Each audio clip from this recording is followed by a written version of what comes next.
This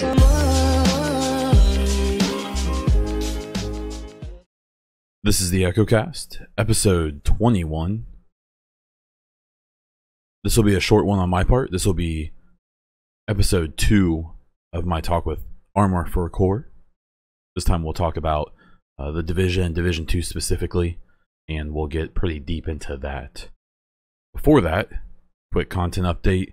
The YouTube video per day challenge I took up at the beginning of August. Unfortunately, after this weekend, it'll be 17 or 18 videos. I just ran out of time. Funny thing is, I actually had plenty of ideas, and I still have a few I'm sure I'm going to work on eventually. But honestly, it just, the results weren't there considering the time I was putting in.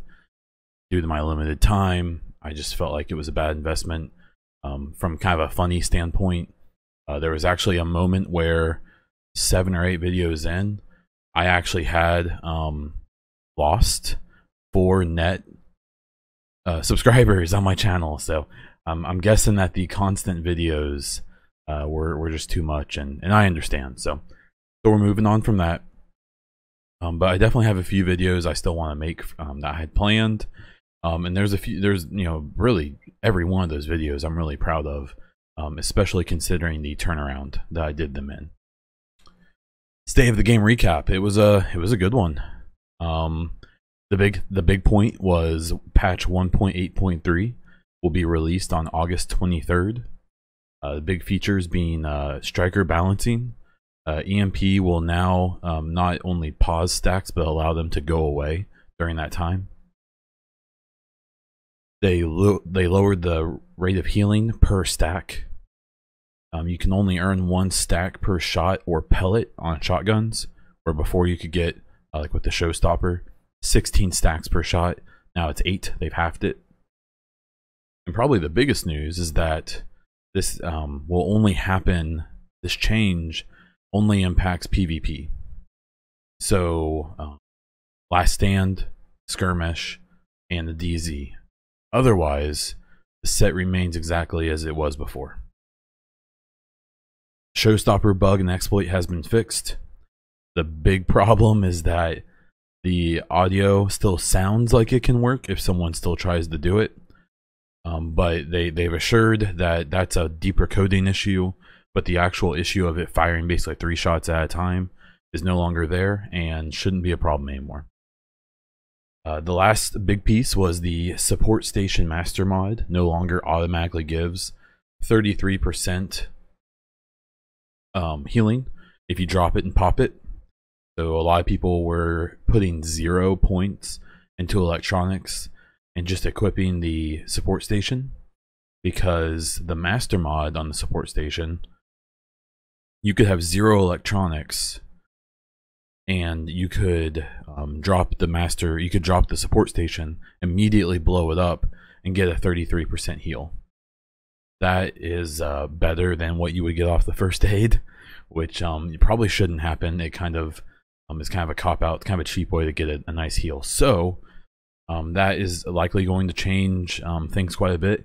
I actually believe the support station change will be probably the bigger change than Striker, to be totally honest. But I'll be curious to see how it works out long run. The big thing for me was, honestly, I would have been fine if the Striker change was game wide. I know that there were people that were worried about PvE. Even with the changes, it's still going to be insanely powerful in PvE, because enemies basically stand still, so you can build your stacks extremely quickly. But you know, they did what they did, and I don't think it's a bad thing. I think it's fine. I just think it would have been fine to change it all around. But they're testing something out, and I'm curious to see how it goes. And the next thing was they talked about the Phoenix shield, the survival-based shield that would be released. On top of that, since it's survival-based, and not everyone has survival, they are giving a free week of survival. So you can play it and get the shield even if you don't have the DLC. Honestly, the DLC is pretty cheap at this point, and survival's awesome. So is the underground. And Last Stand isn't awful, especially after some of these changes. It might be more interesting. So I suggest getting the darn DLCs, but you know, do what you do. I understand either way, but I can only imagine you can find them pretty cheap right now. The last piece is talking about Gamescom and how that is coming up next week. I'm really excited to see what they bring for the Division, obviously.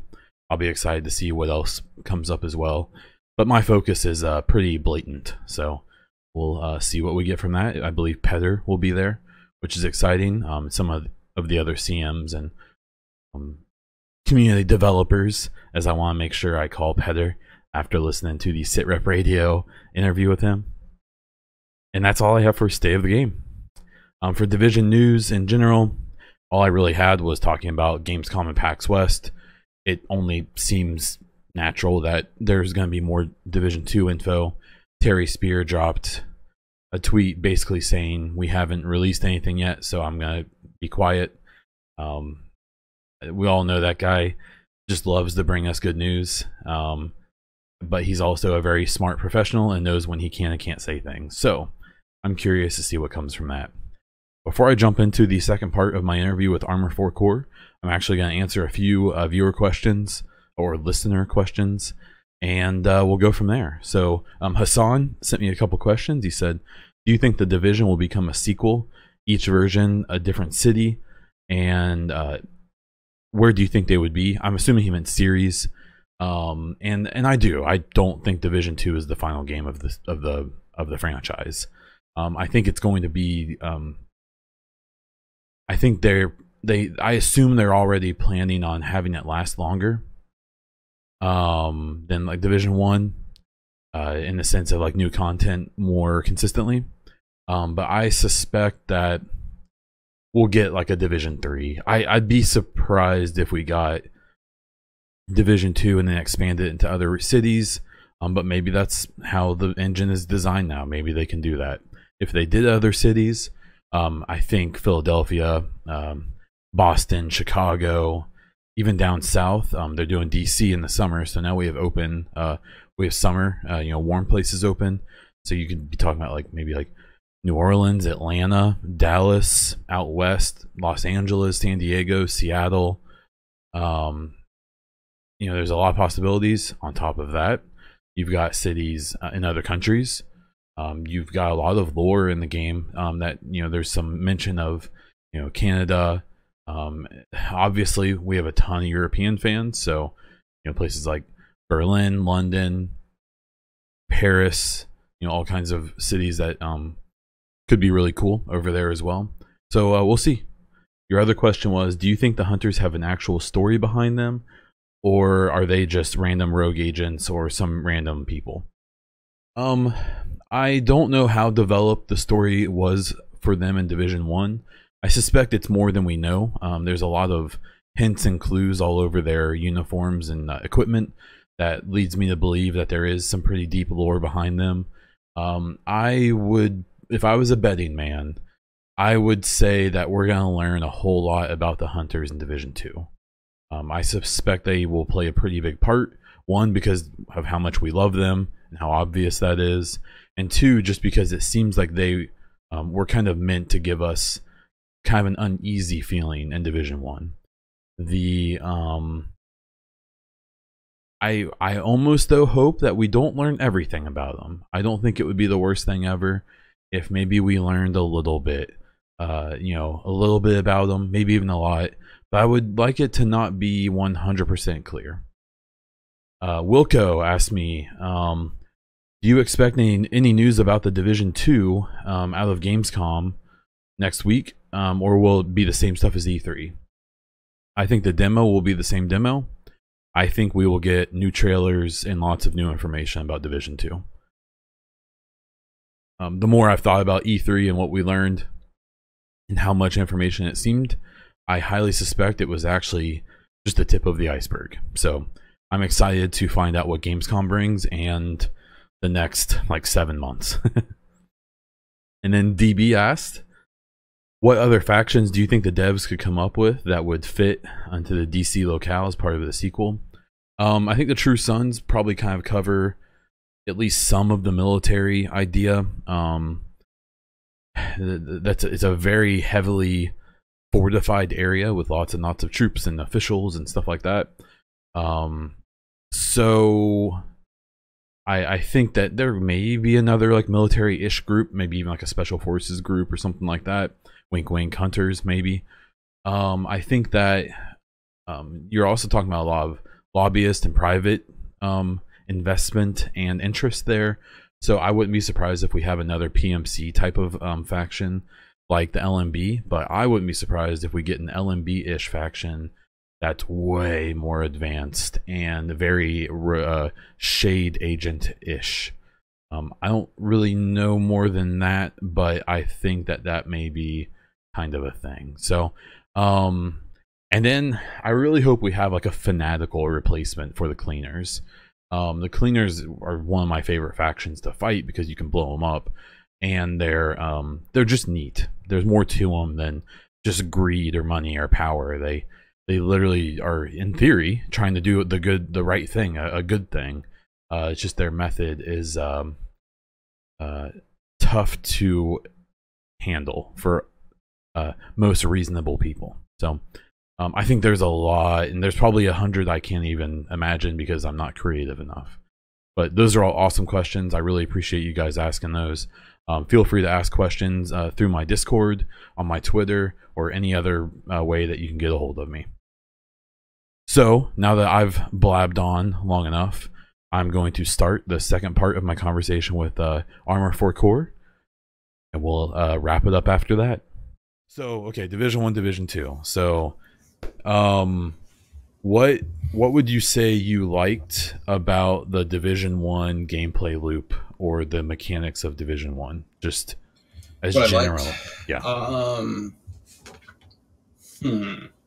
Mechanics wise, that's tough, man, on that. It's very broad. Yeah.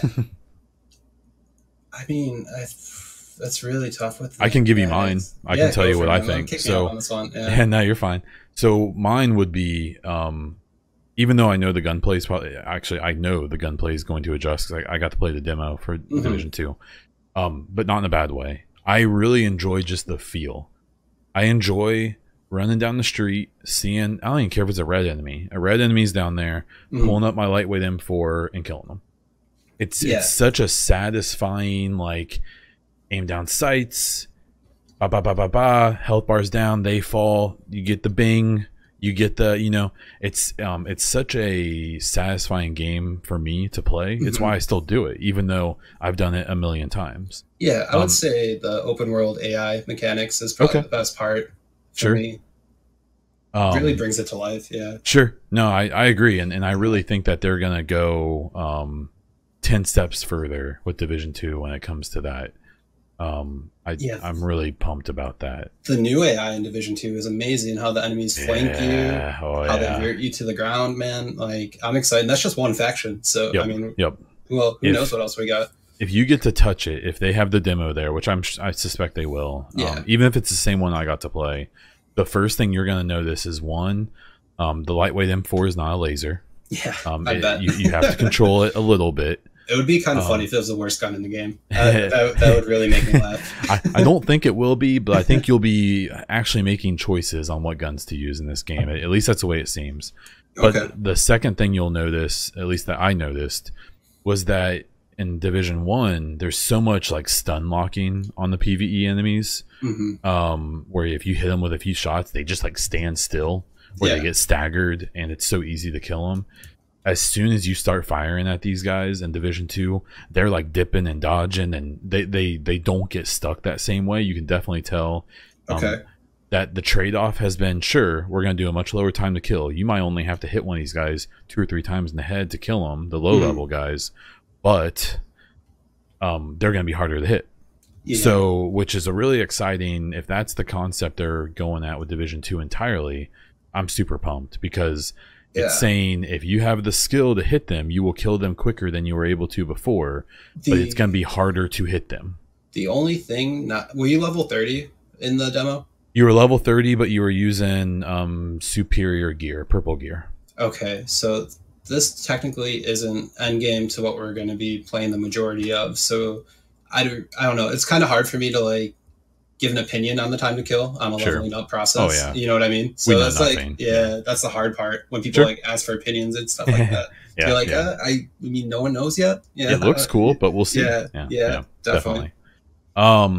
Would you say that Division 1 would have been better off having high-end gear be as rare as classified gear is now, if not more rare?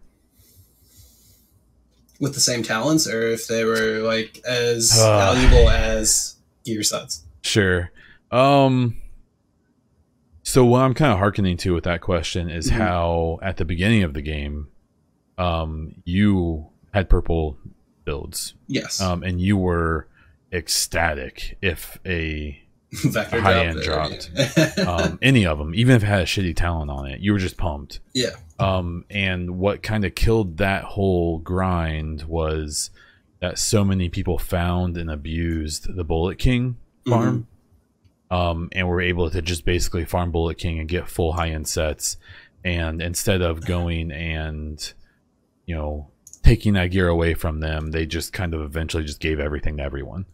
But, you know, I'm sure that was a much tougher decision to make than I'm making it sound. But I guess my idea is that's a good point, though, about the talents. Because, well, something I'll tell you that I learned at E3 was the fact that the whole point of the gear sets was assuming that every single talent on the high-end gear was useful. Exactly. Because the idea was that if every talent on all 6 pieces of high-end gear is useful, then you have to make a significant... Do I want to give up those good talents to have this 4-piece gear set that has talents, but they're much more focused? Obviously, the end result being there's like 3 good high-end talents, and that's not the case. So I guess, so I'll ask that question in this sense. Would you have been okay with the high ends being extremely rare if all of the high end talents were more useful? Yeah, it's just so hard because it's set in stone now that, you know, it goes, you know, green, blue, purple, yellow to green, that you're kind of, I don't know how you can re-identify them as them being as valuable as a gear set now. Sure. That you kind of, you know, picked your poison, like this is what you want endgame to be. It would be a little confusing for players at first, I feel like, because they're going to have this idea that green means good. This is what I'm going for, you know? Sure. It's gonna be a good thing if they are for content creators, because there's going to be more of a variety of videos you can make and builds and what talents to look for. So I hope they are. Sure. For the game's sake. But yeah, I would have no problem with it, man. But at the same time, people want good gear quick. I think what we have seen so far, and what makes me pretty hopeful in Division 2, is that that whole idea of the high-end gear being good appears to be a thing, because with that new brand system, which is kind of a gear set system, but focused in a different way, it seems really cool. That seems like a really good way to handle it. So they're basically saying, okay, so all of your gear is going to be like mini gear sets, but then that's going to be valuable. It's going to be very useful. It's going to have great talents. You're going to want to use it. And then we're going to give you the choice of, well, here's a green gear set now. So are you willing to give up those brand enhancements? Go ahead.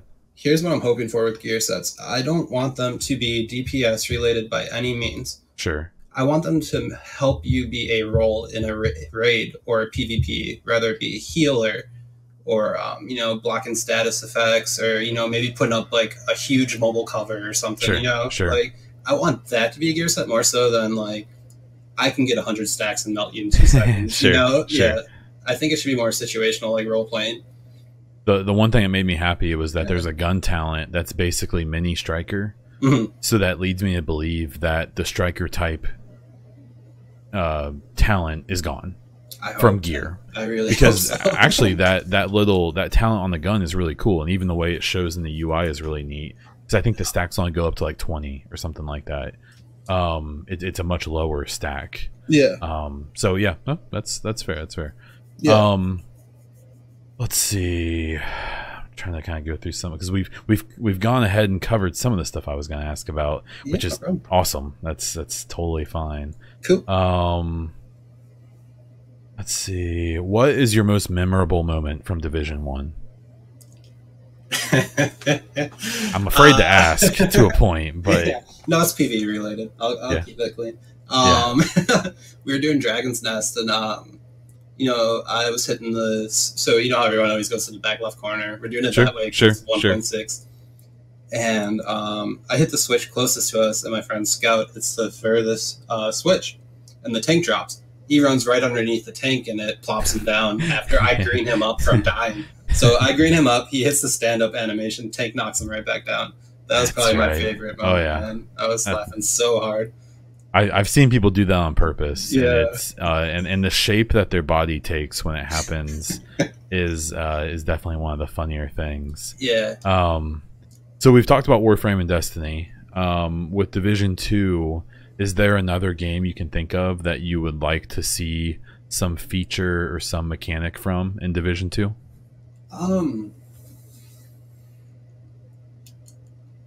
It's tough, man. I mean, because Division 2 takes a lot from Diablo also. Yes. So, from that aspect, I think the drop rates in Diablo are very fair to what you can do with Division to kind of balance it out and keep everyone happy. But yeah, you just need different ways to show your accomplishments in Division 2. Like, have the, you know, gear sets drop from everywhere. Like, don't hide them behind a raid, or, you know, if there's incursion cell or whatever the case may be. Sure. Have the general gear drop from there, but have ways to change that gear or mods to add to them. Sorry, from, you know, raids or incursions or whatever the case may be. Like, that's what you lock behind walls, and maybe an exotic weapon you lock behind a wall. But try and keep like gear out in the open, but then have some exclusivity to activities. This podcast probably won't be released until this coming weekend. So this is Tuesday, or no, this is Monday. What day is it? I don't know what day it is. It's Monday. It's Monday. And but what's funny is I actually had a video go out today that was about Diablo. Oh, cool. And I talked about 3 things from Diablo I would like to see in Division. And one of them was from Diablo 3, and I had to read about it. I've played a little bit of Diablo 3, but not enough to even get to this point. But the artisans and reading about that system got me so pumped for the civilian militia groups in Division 2, because I can see so many parallels to how that could possibly work. Yeah. And I really love the idea of being able to get gear or even support from them in a Division 2 kind of way, or to be able to upgrade them, which from the demo seems really, really obvious that you use this these resources that you collect from doing missions and stuff to upgrade the local group or whatever it is. So we know that's a thing. We don't know exactly how it works. Yeah. But so I'm really curious. That was really cool for me to even just read about that system. And like, as soon as I started reading it, I was like, oh my God, this could be so awesome. Yeah, AI can work, man. Definitely. Like, there's proof of it. I mean, was that Dota or DOTA game? Like, artificial intelligence just beat pro players 2 games to 1. Sure. I was reading about that. Like, it works, man. And like, even the AI that spawns in Diablo 3, like you're like a necromancer or witch doctor, like the animals or, you know, the skeletons that spawn, like, they defeat enemies. Like, it's possible. Sure. You got to build into it. Absolutely. So like, if you could build into your civilians, like a gear set for that, another role situation. Sure, like a leadership gear set or something. Yeah, that'd be pretty sweet. So, but yeah, when I was reading through that, I was like, man. And then I was reading about the rifts as well, and realizing, like, good Lord, what Underground could have been. Like, and I still wouldn't be surprised if I think Survival and Underground will see some kind of evolution in Division 2. I think they'd be smart enough not to give us the exact same thing again. And maybe they won't. I think Survival is kind of sort of whispered confirmed by some stuff that Julian Garrity said during the Skill Up interview. They basically said they really, really, really like Survival, and it was kind of like a wink wink hint hint kind of thing. The only problem I have with it's just too slow, in my opinion. Like, it needs to be sped up and for sure get the players closer together, which is, you know, obviously based off battle royale instances, but you can do it differently. Oh yeah. No, I think survival in its own is a better system than BR, but 100%. I definitely think it can take some BR influences and be even better. So yeah, if you get it quick, agree. People will play more games, and then they won't feel like, oh, I looted for 30 minutes and I get killed by one player or like, by crap. a yellow enemy that you just ran into and didn't mean to. Yeah. Compared to 2 minutes and you get killed. But, sure. All right, yeah, whatever. All right, sure. happened. Move on. Oh yeah. Mm-hmm. Let's see if there was some features that, like from Destiny and Warframe, that makes those games replayable in a way that Division may not be. Are there any ideas you can think of that you would take from either of those games to make Division more replayable? Division 2, I guess. Seasonal and weekly and daily events is what keeps a game alive. Gear Sure. exclusivity locked behind events on weekends. Cosmetics locked between monthly events that are technically games like in-game holidays that are created through the lore. I think those are fantastic. Like Sure. Destiny has Festival of the Lost, which is kind of like a Halloween type holiday, and you get masks, which is kind of cool. I mean, they're just Sure. cosmetic, and you get like shaders, and you get to like pick up candy from the vendors and stuff and turn them into things. Like it's stupid, but it's cool, man. I mean, I know they wouldn't go that far with the candy and stuff. Sure, but still, you know, like have like a themed mask, which is kind of what they did with the Jason mask and the pig mask. Have it themed around when you release content and kind of get it more tied and personable to the game and like and story characters. Like I want to have more of a relationship with the vendors and Fei Lao and like just to that aspect. That's what I would want. I just want to be more involved with the lore and the story. Sure. Mm-hmm. Do you think we'll see global events again? That's kind of going along with what you just said. Sort of. I think they can do better than a global event. That's me personally. I know what they're capable of, and I think they can come up with a better idea. Or ideas, I should say. I think that, maybe we'll get an exotic that appears behind a quest, that only happens on weekends or whatever the case may be. Like something along those lines. Yeah, the whole wording of the DLCs that they've announced, the Act 1, Act 2, Act 3, that's one, that's good PR. That's good marketing. Definitely. That sounds cool. I think it does. but it also kind of makes me wonder if they're going to try to make Division 2 feel much more like episodic and much more like not just, oh, here's this patch we made, here's some new stuff in it, but more like Act 1. More theatrical. Yeah. Here's this thing and it's fucking awesome. Exactly. Like that's and it seems like the feel I'm getting, obviously we don't know much, but the feel I got about Division 1, especially 2.5 years later, is that even given the time that they developed it in, it was still rushed out. And I really don't think anyone can dispute that. Like, that seems obvious. And I can only imagine the toll that took on the people who had to do that. That's probably really hard to... That's got to be tough. So what the feel I'm getting, and I got when I was at E3, and that maybe you'll get from anyone that you get to interact with at PAX, was that they're excited. And maybe they were excited about Division 1 too, even knowing what was going to be going, like what was coming. I suspect that they weren't as... I suspect it wasn't the same way. They probably had more of a brave face on than anything. Yeah, and it really doesn't feel like that. So whatever it is that's coming, it's not going to be perfect. It's going to have to be adjusted. They're going to have to work on it. But it does definitely feel, from the things I'm seeing, the things I'm hearing, the people I've talked to, that it seems a lot like, I just can't wait to show you this, rather than, oh yeah, it's gonna be great for sure, definitely, it's and to the point where there's, I would almost say a cockiness to it at some point, which is awesome. I think that's a good thing. If the in-game bugs are gone at launch and like no one's seen floating weapons or invisible weapons and thing along those lines, flying I think off of ladders. Exactly. Or falling through the ground into oblivion. You know what I mean? Infinitely, yeah. So if they eliminate those things and have a decent story with some cutscenes, I think that's a huge improvement over what they have. I agree. If my heals work when they're supposed to. Yeah, sure. I'm sure that's what the couple second cooldown is for. Well, they took care of that. There's no heals. There's only armor. The med kits, I should say. Sure. Yeah. And they're not even med kits. They're armor plates. Oh, are they? Is that what you're putting back? Oh, so have you not seen it? I saw the healing animation. I thought he was like stabbing himself in the leg still. So, and especially if you get to touch it, what you'll see is what I actually compare the new system to is Halo. Is that your armor is your health.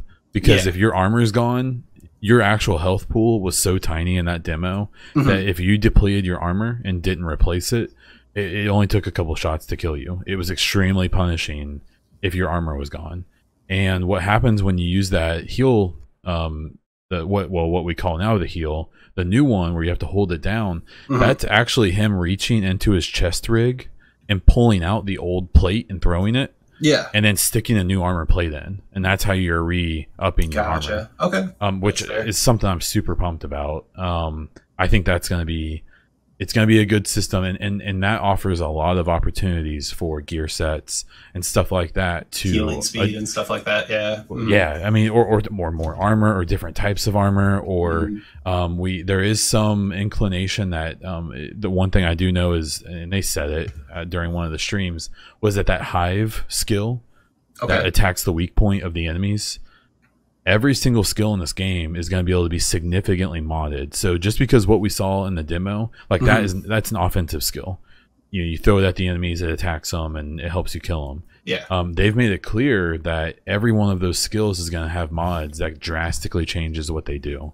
Yeah. So that same hive may or may not have a mode that will actually fix your armor if you throw it near yourself. The little nanobots will come out, and instead of killing your enemy, they actually help you. Put armor on you, or they turn into armor, whatever the case may be. They showed an example of this. It actually was on the stream of the drone. So what most people saw was the drone that, because I got to play with it, where you would look at a player and hit a button and it would go and attack them. I guess in one of the demos they actually showed a different drone that works kind of like a trophy system, like from Call of Duty and stuff. Okay. And it hovers above you and it shoots bullets out of the air. Okay. So while you're getting shot at, it actually will, but it has a limited supply, right? It can only go on for so long. So even just in that one example, and I guess there's going to be tons of mods for each skill. So those are two extremely drastic differences, where now most of the skills we have, they kind of do the same thing in different ways. You know, they're either offensive or defensive, or they're pretty much all offensive or support. I wouldn't even say, I guess the defense and stuff, but so that's a thing I think is going to be really cool. Yeah, so no, I'm excited. That's gonna be fun. So the last thing I have for you from my side is how. So I think a big thing that people have talked about with raids in the Division, and especially comparing them to Destiny, is that Destiny has the luxury of no realism. Yes, they have the luxury of double jumping. They have the luxury of jumping on floating things. They have the luxury of literally it's kind of Warframe too in a way. Portals. They can do whatever the hell they want because it's spaceman magic time. You know, exactly, dude. And so enemies, stuff like that. You know, 100%. So like, do you have any thoughts or curiosities or anything about what kind of mechanics we may see in the raids for Division? I hope they're more suspenseful, and you can still have puzzles while boots to the ground. Yep. I want to have it to where you have to verbally communicate. It's not getting done if you guys don't talk. Absolutely. Like, there's no more solo queuing into, you know, legendary medicine and not talking and just kind of, we'll see what everybody's running. Yeah, we'll figure it out. You know, like, I just don't see, I just hope that's not a thing. Like, I don't want to be able to blow through the content at launch, at least. Agreed. Like, eventually you're going to have those alpha players that are going to 2-man it or 4-man it, or whatever the case may be. It's going to happen. Like, every game has it.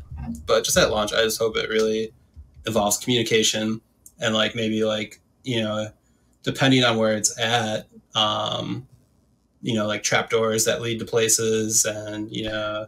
Sure, some exploration, not just my biggest thing for a mechanic in it is something that you can take from Destiny is I hope when that first raid opens up and the subsequent raids, I hope we don't know anything about it. Yep. I hope we don't know what the first step is. I hope we don't know how to kill that first boss that we run into. I hope, because Wilbur and Times Square is a great example of that. Was the closest I think we ever really got to that. When they did that legend, that first time you ran that legendary, and everyone got to Wilbur that first time, everyone's like, he's just a heavy. Don't we just have to shoot him a bunch? Like, why isn't he dying? Like, why isn't he taking damage? This is game's broken, man. Yeah. And then when people realize you only have to pop his pack first, it's not something I'm happy about necessarily, but that was one of the closest things we got to having to discover how to do a thing, because almost everything else was just kind of handed to us.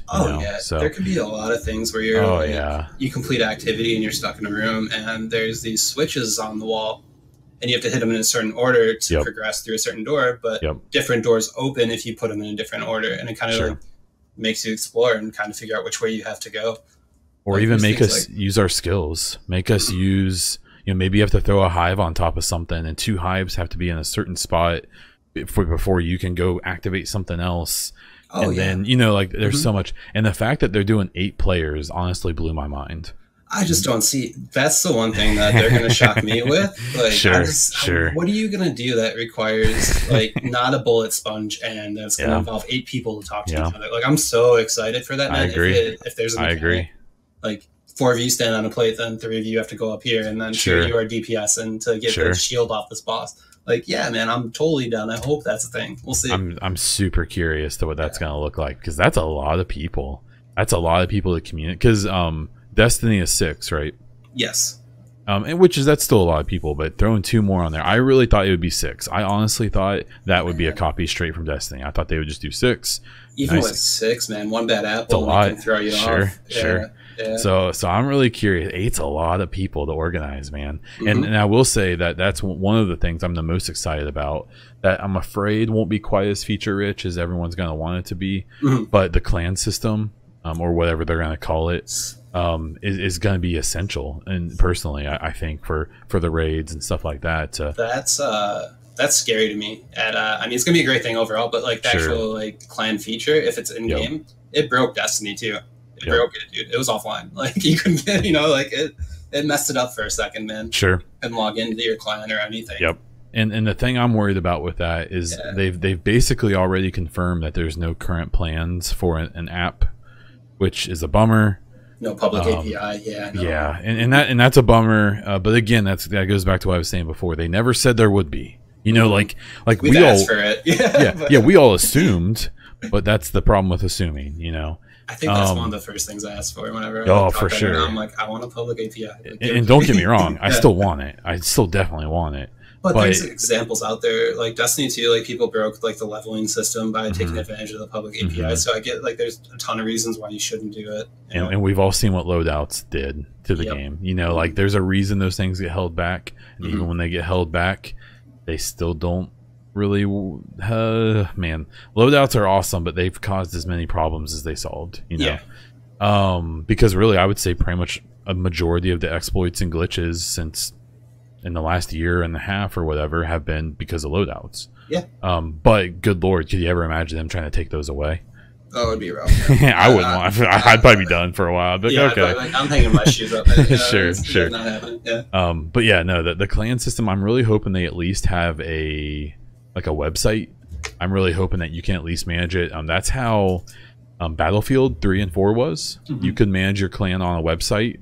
You could do it on an app as well, but you could also do it on a website, and that was really nice, because if you can upload like custom logos and manage your stuff that way, that'd be pretty badass. So they haven't said that. We can't expect it. We can want it though. It's just gonna be a little bit of a bummer if that system is completely handled in game. But I'm sure they'll. If it's in game, it'll be on a site. I'd be more so. It might not be in game, but it'll be on a site kind of deal than anything. Yeah, that'd be my guess. So maybe like you might have like if you like click on your name and you see like your patch or your trophy or whatever. It'll have like your clan's name underneath it or something. No, I know that there's gonna be clan tags, which is awesome, so people don't have to change their whole damn gamer tag just to have it on there. I was never one of those guys, man. Yeah, I'll reserve. You were one of those guys? No, I wasn't. Okay, In fact, I whenever I see people with clan tags and Division, just because of the way the game is, it kind of makes me cringe a little. But yeah, it is what it is. It's not that type of game. I think I don't know. Just from personal experiences, I've had more like you get a negative response than a praise when someone sees a clan tag. Like, absolutely. Oh, I know those guys. So they hack or Sure. They're racist or whatever the case may be. Like, like I've never had like, oh, he's really nice. Like that clan's awesome. Like it doesn't happen, man. Like it's always negative. So I don't see the point of it. Like no one's gonna be like, oh, he's MLG Division PvP player. Yeah. The other thing, the Mean Girls part of my personality is super pumped to see all of the drama about who's gonna be in whose clan. You can't sit with this kind of thing. Oh man, who's gonna be allowed? Like, because especially if you can only join one, if you can only be in one, which I assume, like those politics are gonna be so funny, and I'll probably be a part of it. But it's still, there's a little part of me that's just kind of sitting there like twiddling my fingers, like it's gonna be funny. Everyone's gonna be. Yeah, it depends on the cap too. Like if there's like 100 people allowed in the clan, I'm gonna be like, dude, all right, you need help? Like, come on, I got a spot for you. You're like, no problem. Like that's what it's all about in the clan. Yeah. I've met a lot of people in Destiny 2 through the clan. Like, I've never talked to this person, but I'll pop up the app and I'll be like, hey, man, like, I can't do the Nightfall this week. Like, can anybody help me out? I'm like, sure. Yeah, dude, get on at 8 Central. Let's do this. Yeah, like, and then he'll end up being, like, a friend a couple months later. It's really cool, man. Sure. It's going to take a lot of solo gamers that complain about the things that are going to in Division 1, and it's going to turn them into team-oriented players. They're going to find people they can trust. Because they're going to give you benefits for being in the clan. Trust me. They're going to bait you. They're going to bait those solo players to doing it. And it's going to be nice because it's going to do that. And then it's also like, there's a lot of people in this game who will play it and have no idea how it works. Mm-hmm. And it's because they have they either have no way or they don't know a way to connect to other people. Because that there's people out there running with like a purple piece, like 2 random green pieces, a couple yellows, and they haven't re-rolled anything. Like, that's still out there, even 2.5 years later. And I really hope that those people will be benefited by that new system. Like, I understand it on console, but PC players that I see like that, I'm like, you have a global chat. You can literally say, how should I build my striker? And 20 people will respond, be like, hey man, just join my group, like DM me, like, Sure. It's just like, when you see that on PC, I'm just like, how? Sure. It's weird, man. So that's everything I had. Cool. So if you have anything that you want to bring up, feel free. Hey, I think we're a little over 1 year of friendship. I just want to say thanks. Oh, you've been a real pal. Oh, you too. I appreciate it, man. It's been great. It's been it's one of the things that's kept me around. It's one of the things that's motivated me to get involved, to do things, is because I've met more awesome people in the last year or so than I probably ever have. So it's crazy, man. Right back at you, man. It's been awesome for sure. Yeah. I'm trying to think. Do we got anything else for Division 2? We've talked a lot. Yeah, I think we got most of it, man. I mean, there's always the next time if we missed it, Yeah, I think that's it. So I think everyone can just hang it up until March 15th. We've talked about it all. Yeah, no, but I really appreciate you coming on, man. For sure, man. Anytime. And I think maybe in December or January, when we likely know more, I think I want to have Bronson back on to talk PvP. I'd love to have you back on to talk about, what we find out about the things we talked about today. And then the same. After PAX, man, if you want to compare our thoughts on the demo, we can always do that too. Yeah, that'd be great. Mm-hmm. I will give you an opportunity to tell people where they can find you. You guys can find me on Twitter and Twitch at ArmorForCor. Check him out. He's a lovely, gigantic man. Gigantic heart. That's right. With a gigantic heart, yes. Yes. You know what they say about big men. They have big hearts. So I appreciate it, dude. Thank you very much. No problem, Bon. And that was part 2 with Armor-for-Cor. I hope you enjoyed our conversation. It was a blast talking to him. Corey and I have a lot of history with each other over the last year or so, and it's been cool. So he's a great guy, and I'm really excited for him to be at PAX West.